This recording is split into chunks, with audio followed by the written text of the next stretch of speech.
All variables in MATLAB are viewed as matrices. In the past examples, these values have been single values in 1x1 matrices. The statement x equals 5 actually means x is a 1x1 matrix with 5 in the first row and first column. To define a matrix larger than 1x1, there is first the option of entering them manually. One example is x equals open bracket 3 space 4 close bracket. The space indicates that 3 and 4 are the separate values to be stored in the matrix within separate columns. They are in the same row, and your output should be x equals 3 space 4. Now try x equals open bracket 3 comma 4 close bracket. This statement returns the exact same result because commas are equivalent to spaces in this case.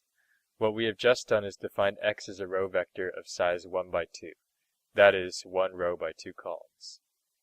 Now try the expression y equals open bracket 3 semicolon 4 close bracket. This should give you y equals 3 new line 4, where 3 and 4 are in different rows in the same column now. We have now defined y as a column vector of size 2 by 1, that is 2 rows by 1 column.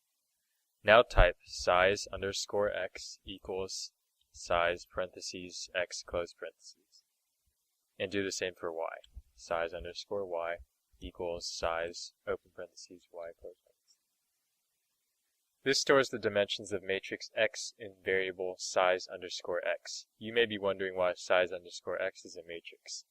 This is because matrix x has 2 dimensions, rows and columns. The first value then is the number of rows, 1, and the second value the number of columns, 2.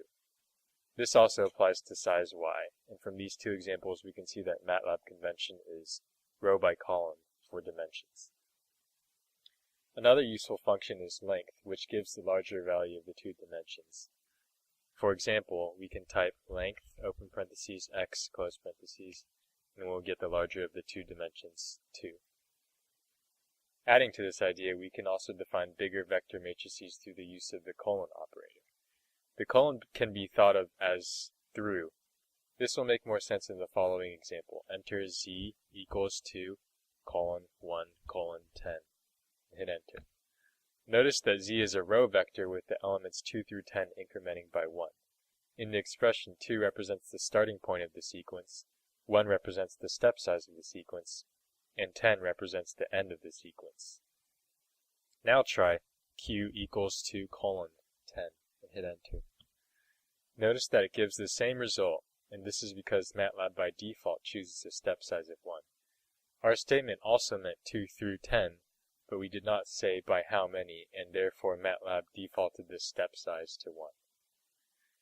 Now we will define a matrix transpose. First enter w equals open bracket 2 comma 7 semicolon 5 comma 4 close bracket. This will give you a 2 by 2 matrix with 2 and 7 in the first row and 5 and 4 in the second row. Finally, try a equals w apostrophe and look at the values of a. Notice how the second value of the first row and the first value of the second row, everything apart from the main diagonal going down into the right, are exchanged. The apostrophe defines the transpose function, which is a common matrix operator that you will learn later in linear algebra as well. It can also be used on vectors. For example, try v equals x apostrophe. V should now be turned on its side. 3, new line 4. The matrix in MATLAB is much like its mathematical counterpart. It represents rectangular arrays of data. Each element in a matrix in MATLAB has its own location or index within the matrix. The convention is generally listing row by column. When declaring matrices, a comma indicates a new element in the same row, while a semicolon indicates a new element in the next row. The colon is used for declaring bigger sequences, and size and length tell the size and maximum dimension of a matrix. Finally, to transpose a matrix, simply add an apostrophe at the end.